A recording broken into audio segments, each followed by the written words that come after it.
सुरुवातीलाच या ठिकाणी मी तुम्हाला काही लिंक्स दिलेल्या होत्या। स्वतः कवयित्री कल्पना दुधाळ यांच्या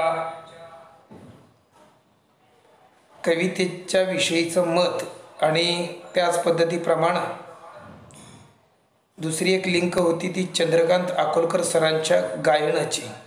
आज पुन्हा एकदा मी तुम्हाला इथून ती ऐकवतो आहे। मी थोडासा तांत्रिक बदल पाठीमागच्या वेळी झालेला होता। मी माझी स्क्रीन शेअर करतोय आणि तुम्हाला ते ऐकवत आहे। आणि आता आपण कल्पना दुधाळ यांच्या स्वतःच्या या कवितेविषयीचं मत सुरुवातीला ऐकून घेऊया। नमस्कार, मी कल्पना मराठी युवक भारती इयत्ता 12वी हे नवीन अभ्यासक्रमानुसार आलेलं अतिशय सुंदर पुस्तक आहे। रोज मातीत या माझ्या कवितेचा समावेश या पुस्तकात झालेला आहे। याचा मला अतिशय आनंद वाटतो। सीझर कर म्हणते माती या माझ्या कविता संग्रहातील ही कविता आहे। मी शेती करता करता कविता लिहिते। जगण्याला जीव लावला की ओव्या उसण्या घ्याव्या लागत नाहीत असं मला वाटतं। आज कवी म्हणून मी विचार करते की ही कविता मला कधी आणि कशी सुचली असेल। शेतातली घरातली असंख्य कामं करत असताना रोज त्याच रटा कामांमध्ये स्वतःला झोकून घेताना एका सुंदर क्षणानं मनाला हुरळ घातली आणि झरझर या कवितेच्या ओळी जन्माला आल्या। मला आठवतंय, एका संध्याकाळी मी रोजच्या सारखं गवत काढत होते। काहीतरी गुणगुणत असताना अचानक ही कविता सुचली। आमचं घर आणि शेत जवळजवळ असल्याने मी पटकन घरी गेले, त्या ओळी लिहून ठेवले आणि परत आले। कारण बऱ्याचदा काय होतं की सुचलेलं काहीतरी विसरून जातं आणि पुन्हा ते आठवत नाही, तळमळत बसावं लागतं खरं। तर ही कविता सुचतानाच तिच्या रोज मातीत निग नांदते बाई नांदते, काळ्या आईला हिरवं गोंदते बाई गोंदते, आणि अशाच खालच्या सगळ्या ओळी एका लईमध्ये। कळत्या वयापासून मी शेतातली सगळी कामं बघत आले, करत आले, पण कवितेत येताना मात्र ही कामं वेगळी दृष्टी घेऊन आली पहा। ही कविता माझी एकटीची आहे असं मला वाटत नाही। शेती मातीत राबणाऱ्या असंख्य माणसांची ही कविता आहे। तुम्ही जर शेतातली कामं पाहिली असतील तर समजायला अतिशय साधी सोपी असलेली ही कविता आहे। पहिल्या कडव्यात कांदे लावण्याचा संदर्भ आहे। सरी वाफ्यात कांदे लावते बाई लावते, नाही कांदा ग जीव लावते बाई लावते, काळ्या आईला हिरवं गोंदते बाई गोंदते। तर शेताची चांगली मशागत झालेली असते। सऱ्या वाफ्यांमध्ये पाणी सोडून रान भिजवलेलं असतं। कांद्याचं रोप उपटून पेंड्या बांधून आणलेल्या असतात। एका हातात रोपाची पेंडी घ्यायची, दुसऱ्या हाताने पेंडीतलं एक रोप घेऊन एकसारख्या अंतरावर चिखलात खोचायचं। अंतर मोजलेलं नसलं तरी लावताना ते माप सापडलेलं असतं। वाकून एका लईमध्ये कांदे लागण चाललेली असते। अशा वेळी कांदे लावणारी बाई म्हणते की चिखलात हे फक्त कांदे नाही लावते मी, तर माझा जीव सुद्धा रोपांबरोबर लावत आहे। आधी शेती मातीला लळा लावलेला असतो, आता कांद्याबरोबर स्वतःचा जीव सुद्धा चिखलात लावत आहे। लावलेले कांदे कसे वाढत आहेत ते ती पुन्हा रानात जाऊन बघते। कांदे चांगले आले तर तिला आनंद होतो। काही कारणाने कांदे साधले नाहीत, नीट आले नाहीत तर ती हिरमुसते। कोणताही शेतकरी असंच पिकांबरोबर स्वतःची सुखदुःख जोडून घेत असतो। तुम्ही पाहिलं असेल कधी तर कांदे लागण झालेलं रान काळ्या आईला हिरवं गोंदण काढल्यासारखं दिसतं। म्हणून काळ्या आईला हिरवं गोंदते बाई गोंदते अशी ओळ आहे। दुसऱ्या कडव्यात ती बाई झेंडूच्या फुललेल्या शेतात फुलं तोडत आहे। झुपकेदार हिरव्या पानांमधून डोलणारी झेंडूची फुलं तिला सोन्याची फुलं वाटतात। शेंद्री पिवळ्या फुलांनी बहरलेल्या झेंडूच्या रानातून हलावसं वाटत नाही। ती म्हणते फुलं सोन्याची, झेंडू तोडते बाई तोडते, नाही फुलं ग देह तोडते। रोज मातीत या कवितेविषयी कवी म्हणून मला काय वाटलं ते मी आता सांगितलं, पण ते अगदी तसंच असेल असं मात्र नाही। देह तोडते बाई तोडते, घरादाराला तोरण बांधते बाई बांधते, रोज मातीत मी ग नांदते. झेंडूची फुलं तोडताना तिला वाटतं आपण स्वतःच फुलून आलोय आणि आपलाच देह आपण तटातटा तोडत आहोत. पण फुलं तोडावी लागतात, विकायला न्यावी लागतात. घर कसंही असलं तरी त्या फुलांचं घरादाराला तोरण बांधलं की घर सजतं, मन प्रसन्न होतं. जसं आहे तसं आयुष्य स्वीकारून जगणं फुलवणारी शेतकरी. यानंतर कवितेत ऊस लावण्याचा संदर्भ येतो. आताच्या काळात ऊसाची रोपं मिळतात, पण ऊसाचं बेणं करून लावणं म्हणजे चांगला वाढलेला ऊस तोडून कांड्या करून त्या लावायच्या. त्या कांड्या चिखलात दाबाव्या लागतात. अशा वेळी ऊस लावणारी बाई म्हणते, ऊस लावते बेणं दाबते बाई दाबते, नाही बेणं ग मन दाबते बाई दाबते, कांड्या कांड्यानी संसार सांधते बाई सांधते, रोज माती कमी गणांदते. आता त्या बाईचं काय म्हणणं आहे, तर मी ऊस लावत आहे, ऊसाचं बेणं तर दाबतच आहे, पण त्याबरोबर माझं मनही चिखलात दाबलं आहे. ऊसाचे डोळे जसे फुटून येतील तसं माझं मन सुद्धा उगवून यावं म्हणून मी ते मातीत दाबलेलं आहे. ऊस कांड्या कांड्यांनी वाढेल, काही उत्पन्न मिळेल, त्यामुळे कसा का होईना माझा संसार सांधला जाईल या आशेवर ही बाई ऊसाची लागण करत आहे. आणि शेवटी शेती करायची तर उन्हातानात राबावं लागतं, मर मरावं लागतं. वरून तळपता सूर्य, खाली तापलेली माती, अशात काम करताना घामाच्या धारा लागतात. पण कामं सोडून देता येत नाहीत, कारण त्याशिवाय शेत हिरवगार होणार नसतं. दुसरं असं की घरादारातल्या कामांसाठी पाणी लागतं. अशा वेळी जवळपास पाण्याची सोय नसेल तर खोल विहिरीचं पाणी शेंदून आणावं लागतं. कवितेतील बाई म्हणते, उन्हा ताणात रोज मरते बाई मरते, हिरवी होऊन माग उरते बाई उरते, खोल विहिरीचं पाणी शेंदते बाई शेंदते, रोज मातीत मी नांदते बाई नांदते. अशा सगळ्या अवघड कामांमध्ये, कष्टाच्या कामांमध्ये जीव रमवायचा, शेती मातीत नांदायचं, तर असं काही बाई गुणगुणत मनाला हिरवळ आणावी लागते. मग अशा सावलीत शेती मातीतली कामं सहज उरकतात, असा माझा अनुभव आहे. गाता गळा भरला मळा असं जे काही आपले लोक म्हणतात ते काही खोटं नाही. शेवटी मला असं म्हणायचंय की कविता ही अनेक अर्थी असते. ती लिहिणाऱ्याला, वाचणाऱ्याला, ऐकणाऱ्याला, अभ्यासकाला वेगवेगळा अनुभव देत असते. रोज मातीत या ठिकाणी मी मनापासून कल्पना दुधाळ यांना धन्यवाद देतो. सकाळ वृत्तपत्र समूहाच्या माध्यमातून आपल्याला ही कविता या ठिकाणी अभ्यासता आली. विद्यार्थी मित्रांनो, आज आपण या ठिकाणी रोज मातीत नावाची ही कविता अभ्यासणार आहोत. कल्पना दुधाळ यांची रोज मातीत ही कविता आपण अभ्यासताना विद्यार्थी मित्रांनो, सुरुवातीला स्वतः कवयित्री कल्पना दुधाळ यांचे विचार ऐकले आणि कल्पना दुधाळ यांच्या विचाराप्रमाणे कुठलंही काव्य हे अनेक अर्थांनी बहरलेलं असतं आणि त्यातले अर्थ हे वाचणाऱ्या व्यक्तीनं शोधायचे असतात. म्हणून कविता आपल्याला अभ्यासायची असते. मित्रांनो, ही कविता आपल्या महाराष्ट्राच्या मातीत घडणारी आहे. महाराष्ट्र इतकं समर्पक आणि प्रेरक नाव घेऊन जन्मलेलं राज्य भारतात दुसरं नसेल. बेलांकडे दुर्गम शिखरे, अकराळ विकराळ दऱ्या आणि शिवसमर्थांच्या पदस्पर्शानं पुनीत झालेला हा महाराष्ट्र, कधी काळी दंडकारण्य म्हणून ओळखली गेलेली ही भूमी, याच भूमीवर राम जानकीची पावलं पडली. ही भूमी पावन झाली. ही संतांची भूमी, थोर महंतांची भूमी.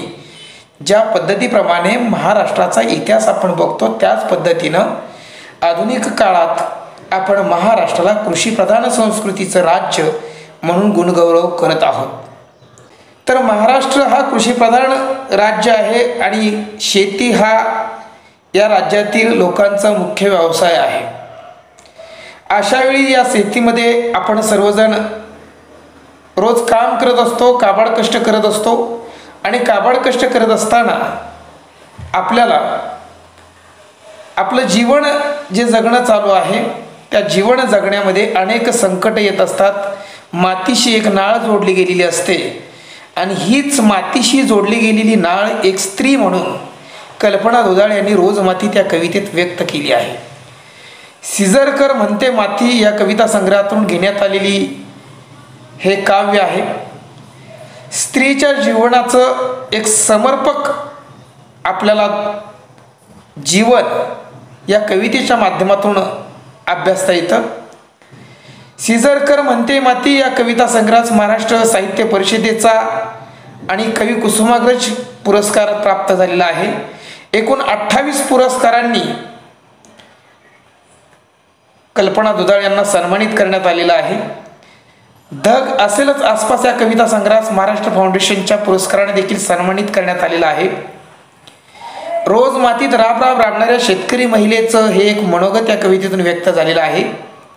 आपल्या स्वतःचा जीवच जणू मातीत रुजवावा इतक्या मनपूर्वकतेनं शेतकरी स्त्री जेव्हा शेतात लावणीसारखी कष्टाची कामं करते तेव्हा कुठे शेतात गोंधनाच्या नक्षीसारखी हिरवाई फुलू लागते.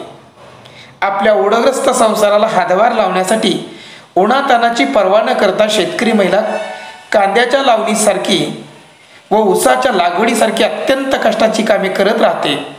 हिरवीगार दिसणारी शेती काही उगीच पिकत नाही, तर जेव्हा शेतकरी स्त्री रोज श्रम करून मरमर मरून सर्वस्व अर्पण करते तेव्हा कुठे शेतात हिरवगार पीक डोलू लागतं. साध्या सरळ शब्दातील ही गेय कविता ओळी ओळीतून पुढे जाताना अंतस्थ वेदनेमुळे काळजाला अधिकाधिक कशी भिडते ते आपण या कवितेच्या माध्यमातून अनुभवणार आहोत. आता पहा, ही जी कविता आहे तर ही कविता जी आहे ही कविता स्त्री मनाचं दर्शन घडवणारी आहे. सिझरकर म्हणते माती. सिझर हा इंग्रजी शब्द अलीकडच्या कालखंडामध्ये आपल्याकडे आलेला. सिझर म्हणजे हे एक पद्धतीचं अशा पद्धतीचं ऑपरेशन आहे की जेव्हा आतमध्ये गदगदायला लागतं आणि बाहेर जीव मोकळा होऊ शकत नाही, अशा वेळी प्रसूतीच्या काळामध्ये स्त्रीचं सिझर केलं जातं आणि त्या स्त्रीचा जीव मोकळा केला जातो. शेतामध्ये काम करणाऱ्या कुठल्याही स्त्रीच्या जीवनात सुद्धा अशाच प्रसव वेदना आहेत. या प्रसव वेदना आपल्या काव्यातून तरलतेनं स्पष्ट करण्याचं काम या कवितेच्या माध्यमातून कल्पना दुधाळ करतात असं मला वाटतं. हे तरलतेनं स्पष्ट करताना त्या म्हणतात, सरी वाफ्यात कांद लावते बाई लावते, नाही कांदा ग जीव लावते बाई लावते, काळ्या आईला हिरवं गोंदते बाई गोंदते, रोज मातीत मी ग नांदते बाई नांदते. बघा, शब्द कसे आपल्या मनावर आक्रमण करीत आणि हृदयामध्ये घुसत काळजाला भिडणारे शब्द या कवितेचं खऱ्या अर्थानं खासियत आहे. त्यानंतर आपण अर्थाच्या दृष्टिकोनातून बघितलं तर शेतीचं दिसणारं दर्शन आहे. शेतकरी स्त्री कशी कष्ट करते आहे त्याचं दर्शन आहे. पण या काव्यात वापरल्या गेलेल्या प्रतिमा देखील तितक्याच महत्त्वाच्या आहेत. या कवितेच्या मध्ये सुरुवातीला कवयित्री म्हणते आहे की सरी वाफ्यात कांदा लावते बाई लावते. कांदा ही एक अशी समर्पक कल्पना मला वाटते की कांदा नावाचं जे पीक आहे आपल्याकडे, जे आपण शेतीतून काढल्यानंतर कित्येक दिवस वर्षभर म्हणाल तरी जर जसाच्या तसा ठेवला तर तो ओलाच्या ओला तसाच राहतो. इतर कुठलंही फळ शेतीतलं त्या पद्धतीनं राहताना आपल्याला दिसत नाही. वर्षानुवर्ष 1-1.5-2 वर्षापर्यंत जर चांगला वाळवला कांदा वरून तर आतली ओल त्याची व्यवस्थित राहते आणि केव्हाही आपण तो कांदा चिरला आणि भाजीला वापरला तर तो त्याच पद्धतीची चव, सुंदर पद्धतीची चव त्या भाजीला आणून देत असतो.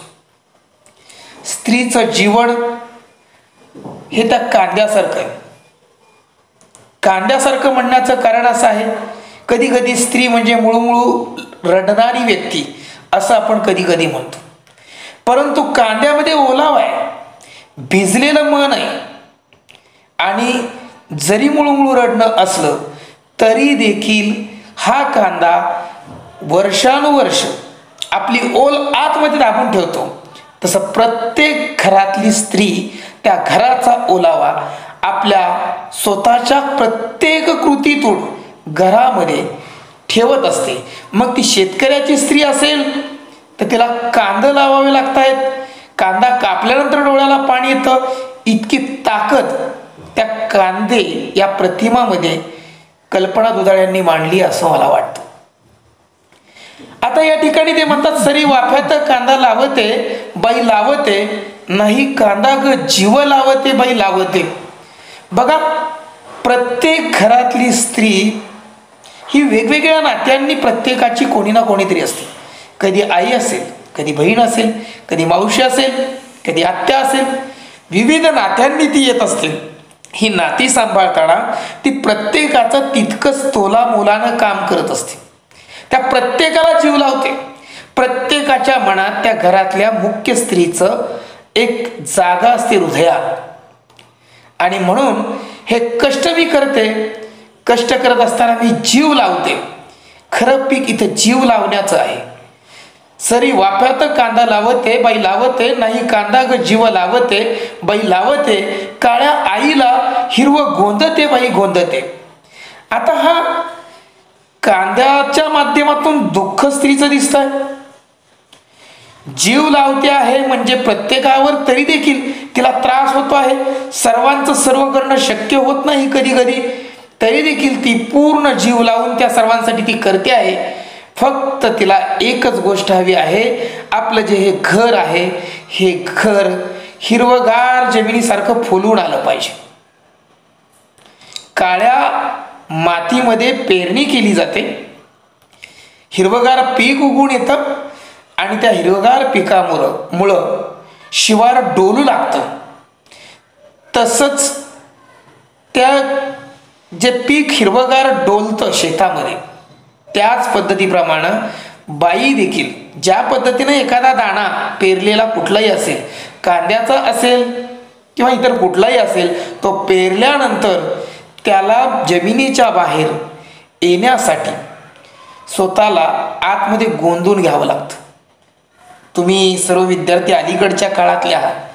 गोंदणे ही जी प्रक्रिया आहे विद्यार्थी मित्रांनो, ती इतकी वेगळ्या पद्धतीची, कारण अलीकडे तुम्ही गोंदता, नवीन फॅशन आलेली तुमची टॅटो गोंदण्याची, पण ते गोंदणं वेगळं आहे.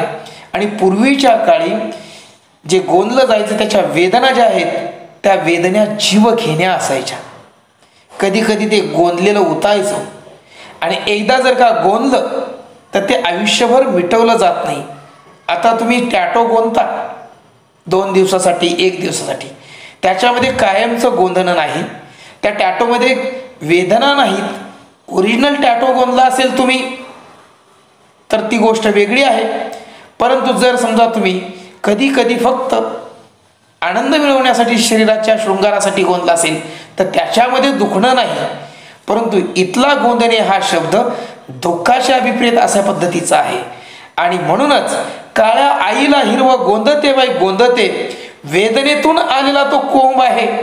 तसं प्रत्येक स्त्रीचं मन, शेतकरी स्त्रीचं मन हे अनंत वेदनेतून वर डोकं काढतं आणि सुखाचा शोध घेतं. आणि त्या सुखाच्या शोधासाठीच ती बाई त्या घरामध्ये नांदते आहे. असं म्हटलं जातं की आईला कधी विचारू नये की कसं होतं तुझं माहेर. लेकीच्या सुखासाठी ती सासरी नांदते. प्रत्येक आई नांदणं ही प्रक्रिया वेगळी आहे. दिवस बदललेले आहेत, पण या कवितेत आलेले शब्द हे थोडेसे आपल्याला कालाच्या पाठीमागे जाऊन पण पाहावे लागतील. काळाच्या ओघामध्ये या नांदण्याचा संदर्भ जर आपण पाहिला तर कितीही त्रास झाला तरी ज्या घरी दिला आहे त्या घरामध्ये आपण सुखानं नांदावं. आणि ही जी गोष्ट आहे ते अनेक यातना, वेदना, कष्ट सहन करून एखादी स्त्री या ठिकाणी जगत असते. पहिल्या कडव्यापाशी आलेलो आहोत. कल्पना दुधाळे यांनी या काव्यामध्ये म्हटलं आहे, सरी वाफ्यात कांद लावते बाई लावते, नाही कांद ग जीव लावते बाई लावते, काळ्या आईला हिरवं गोंदते बाई गोंदते, रोज मातीत मी ग नांदते बाई नांदते. आणि याच्यानंतर आपण पुढच्या कडव्याकडे जात आहोत. या कडव्यामध्ये कवयित्री कल्पना दुधाळ म्हणतात, फुलं सोन्याची झेंडू तोडते बाई तोडते, नाही फुलं ग देह तोडते बाई तोडते, घरादाराला तोरण बांधते बाई बांधते, रोज मातीत मिग नांदते बाई नांदते. बघा, कुठल्याही घरातील स्त्रीच्या विषयीचा एक आगळा वेगळा दृष्टिकोन मला या कवितेत सापडतो. हे माझं वेगळ्या पद्धतीचं वैयक्तिक मत आहे. ज्या पद्धतीप्रमाणे कष्ट करून सर्व घरातल्या लोकांची मनधरणी करून एखादी स्त्री त्या घरावरती जीव लावते आणि त्या घराचं सुख पाहते, ते हिरवगार व्हावं असं पाहते, त्याच पद्धतीनं ती स्त्री स्वतःला जीवनात आलेल्या आनंदाच्या क्षणांना सोन्याचे दिवस म्हणून संबोधते आणि ह्या सोन्याच्या दिवसांची प्रतिकात्मकता या झेंडूच्या फुलांमध्ये कवयित्री कल्पना दुधाळ यांनी मांडली असावी. फुलं सोन्याची झेंडू तोडते बाई तोडते. झेंडूची फुलं ही सोन्याची आहेत. दसऱ्याला आपण सोनं लुटतो आणि दसऱ्याला जेव्हा आपण हे सोनं लुटत असतो तेव्हा त्या सोन्याबरोबर घराच्या तोरण बांधण्यासाठी झेंडूची फुलंही आपण लावत असतो. याचा रंग पिवळा आहे, सोन्याशी साधर्म्य साधणारा आहे.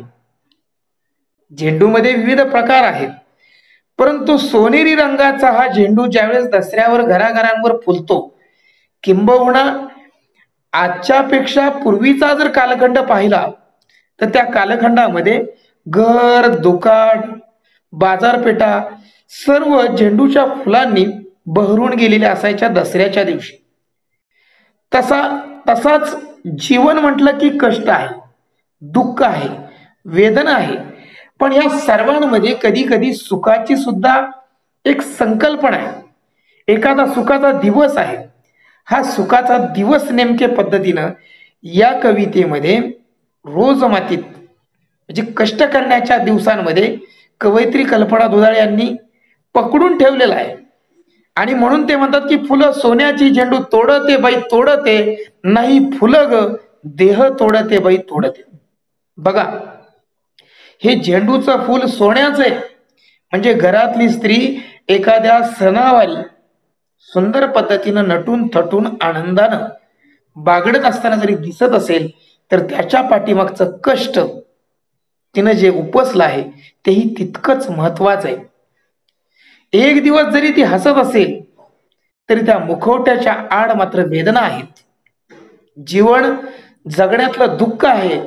आणि ती म्हणते की मी हे सगळं करते आहे, हे सोन्याचे दिवस सगळ्यांच्या चेहऱ्यावर, घरातल्या प्रत्येक माणसाच्या चेहऱ्यावर आनंद फुलावा म्हणून मी हे करते आहे. आणि म्हणून हे सगळं मी हास्य सुद्धा माझं मी उसनं आणून तुम्हाला दाखवू शकते, कारण तुम्ही आनंदी राहावं म्हणून. स्त्री प्रतिमेचं एक नितांत सुंदर दर्शन येत आहे. घरादाराला तोरण बांधते बाई बांधते, रोज मातीत मिग नांदते बाई नांदते. ती म्हणते की मी किती कष्ट उपसायची माझी तयारी, मी माझा देह तोडेल पण घरादाराला सोन्याचं तोरण बांधेल. झेंडूच्या फुलाच्या माध्यमातून चांगले दिवस घराला आणण्यासाठी बाई हा शब्द स्त्री त्या संदर्भात इथं आलेला आहे. संपूर्ण स्त्री त्या जीवन गाथेचं वर्णन आपल्याला या कवितेत मिळतं. आणि म्हणून रोज मातीत मिग नांदते बाई नांदते. आणि पुन्हा एकदा कवयित्री कल्पना दुधाळ म्हणतात की हे तोरण बांधण्यासाठीच मी हे सतत कष्ट उपसत आहे. यानंतर आपण पुढील कडव्याकडे जातो.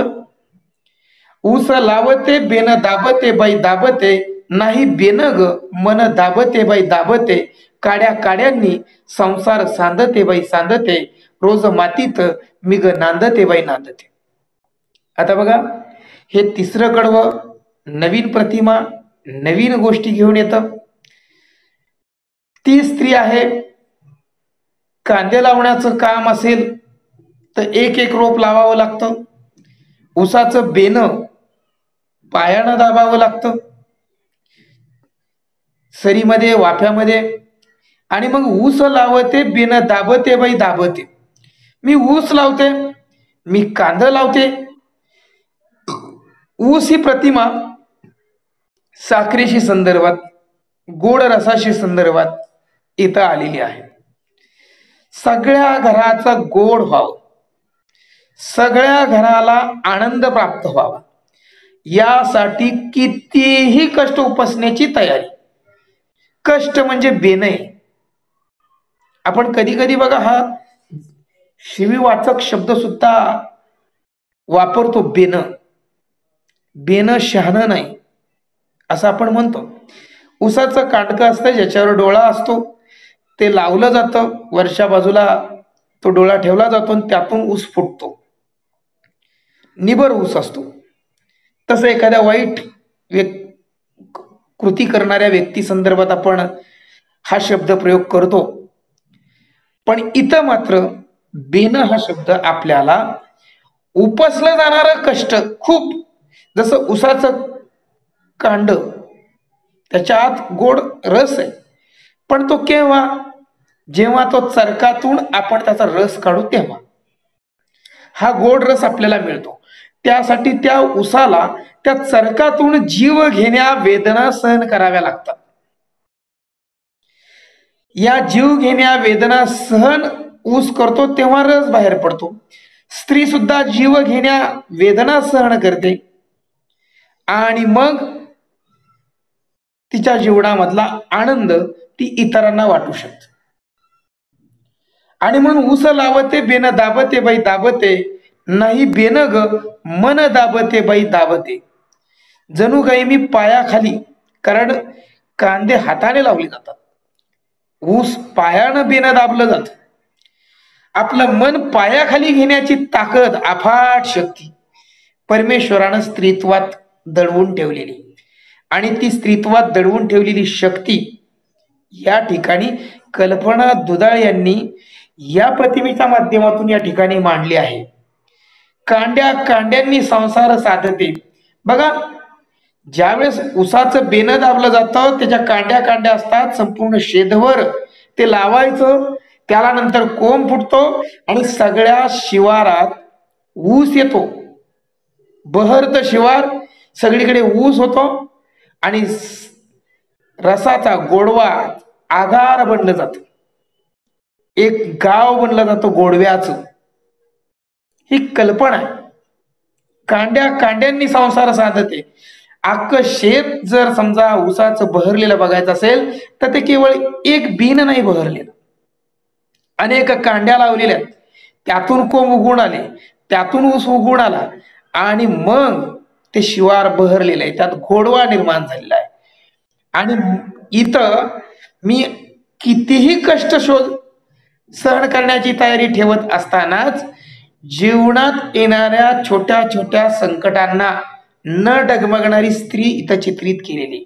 कांड्या कांड्यांनी संसार सांधते बाई सांधते, रोज मातीत मिग नांदते बाई नांदते. नांदणं म्हणजे काय, हे पूर्वीच्या काळच्या स्त्रीचं हे एक सुंदर रूपक याही कडव्यामध्ये आपल्याला पाहायला मिळतं. यानंतर आपण पुढे जातो आहोत. आता ही स्त्री केवळ शेतातलंच काम करते का? या प्रतिमांमधून ती दुःख उपसत आहे. हे तिचं दुःख केवळ त्या प्रतिमांपुरतच मर्यादित आहे का? तर त्याही पलीकडे ते दुःख आहे. आणि ते दुखणं जे आहे ते उन्हाळ्याच्या प्रतिमेतून इथं येताना दिसतं. उन्हातानात रोज मरते बाई मरते, हिरवी होऊन माग उरते. रोज उठायचं, स्त्रीला कुठलीच विसावा नाही, विश्रांती नाही. ती सतत कष्ट करत असते, उन्हातानात करत असते. मला सांगा, कुठल्या शेतकऱ्याची स्त्री शेतातून काम करून आल्यानंतर संध्याकाळी जेवायला हॉटेलला जाऊ असं म्हणते? कोणतीच नाही. शेतकऱ्याच्या स्त्रीला सकाळी रानात कामाला जायचं म्हणून अख्ख्या घरादाराचा स्वयंपाक दिवस उगवण्याच्या आत करावा लागतो आणि तो संपूर्ण स्वयंपाक बरोबर घेऊन ती शेतात कामाला जाते आणि दिवस कळल्यानंतर, सूर्य मावळल्यानंतर ती घरी येते. दिवसभर ती कामच करत असते, शेतात काही ना काहीतरी करत असते आणि शेतामध्ये राबल्याशिवाय कुठलंही पीक सुयोग्य पद्धतीनं बहरून येत नाही. खरे जी शेतकरीची मुलं आहेत त्यांना या गोष्टीची जाणीव आहे. आपल्यासारख्या पुण्या मुंबईच्या शहरातील विद्यार्थ्यांना, काही जणांना याची जाणीव नसेल, परंतु किती कष्ट त्या स्त्रीच्या मागे असतं हे शेतकऱ्याची जी मुलं आहेत त्यांच्या लक्षामध्ये या कवितेच्या माध्यमातून निश्चित येत असेल. उन्हातान्हात रोज मरते. बघा, ती दिवसभर शेतामध्ये उन्हातान्हात मर मर मर मर कष्ट करते आणि संध्याकाळी घरी आली तरी पुन्हा तिला स्वयंपाक करायचा आहे. त्यांच्याकडे तुमच्यासारखं पंचतारांकित हॉटेल नाहीत, घरी कुणी जेवण आणून देणारी गोष्टी नाहीत. ती कष्टच करत असते आणि कष्ट करून सुद्धा आपलं दुःख ती विसरून जाते. म्हणजे हिरवी होऊन मागं उरते. हिरवं होऊन मागं उरायचं म्हणजे काय? आपण बघतो की जगात अनेक लोक खोटे मुखवटे धारण केलेले असतात. तशी स्त्री सुद्धा इतरांच्या सुखासाठी खोटा मुखवटा धारण करणे वेगळे आणि दुसऱ्यांना फसवण्यासाठी खोटा मुखवटा धारण करणे वेगळे. इथं इतरांच्या सुखासाठी धारण केलेला हा मुखवटा आहे, हा रसरसलेपणा आहे, तिचं चैतन्य आहे, तिची जीवन जगण्याची एक उमेद आहे. ती कशी आहे? ती या हिरवी होऊन मागे उरणे या शब्दामध्ये आहे. हिरवी होऊन ती मागे उरते. उन्हातान्हात रोज मरते बाई मरते, हिरवी होऊन माग उरते बाई उरते, खोल विहिरीचं पाणी शेंदते बाई शेंदते. खूप अशा शेतकरी स्त्रिया आहेत की ज्या शेतकरी स्त्रियांच्या शेतामध्ये पाणी विहिरीचं असतं.